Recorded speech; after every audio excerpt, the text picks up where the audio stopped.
आद्य अनंत शिव योगी महादेव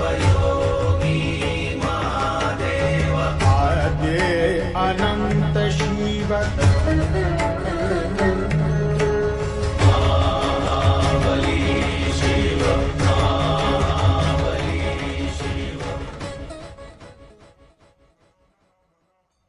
नमस्ते अस्तु भगवन् विश्वेश्वराय महादेवाय त्र्यम्बकाय त्रिपुरान्तकाय त्रिकाग्निकालाय कालाग्निरुद्राय नीलकण्ठाय मृत्युञ्जयाय सर्वेश्वराय सदाशिवाय श्रीमन्महादेवाय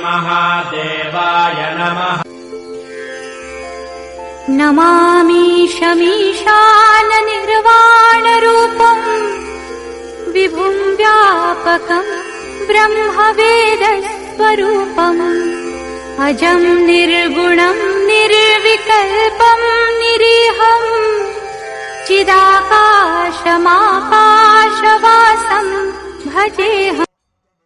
त्रिभुवन के स्वामी शंकर नमन करूं मैं मन कर कंकर करूं ध्यान में शिव भोले का देखे आसरा सतगुरु जी का नाम है शिव का करे उजाला कर्म करे कोई कर्मों वाला धरा को शिव ने आप धारा से गुण रूप है धन्य तुम्हारा सारा विश्व देन तुम्हारी ज्योतिर्मय सबसे न्यारी पाप दोष से दूर ही रखना अपने रंग में शंकर रंगना आशुतोष शिव भोले प्यारे अंजन यज्ञ तेरे सारे घोर वरण शिव रूप सुहाना गल सोहे रुद्राक्ष लुभाना शिव शंकर है पर उपकारी हर बाधा को हर त्रिपुरारी काल रुद्र शिव अंतर्यामी तुम्हें शक्ति तुम्हें। शिव शिव शंभो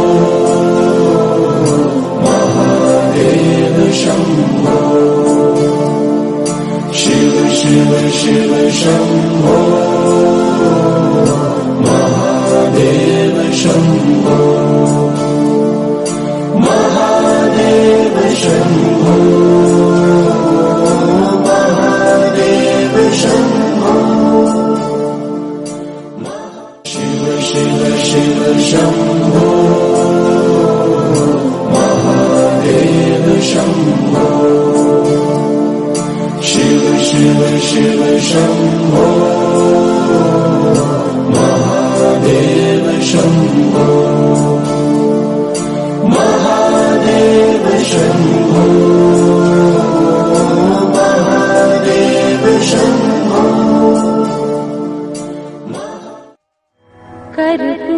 कर्पूरगौरम् करुणावतारम् संसारसारम् भुजगेन्द्रहारम् सदा वसन्तम् हृदयारविन्दे कर्पूरगौरम्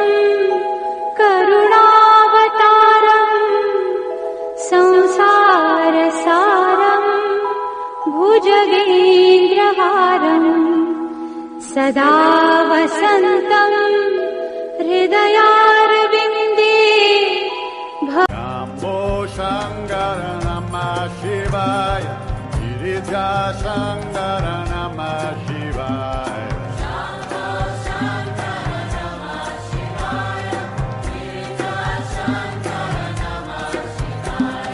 शम्भो शङ्कर नमः शिवाय गिरिजा शङ्कर नमः शिवाय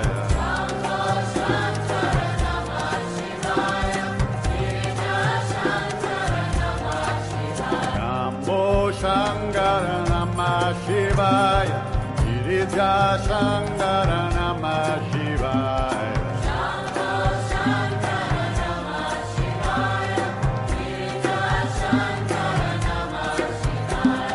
शम्भो शङ्कर नमः शिवाय गिरिजा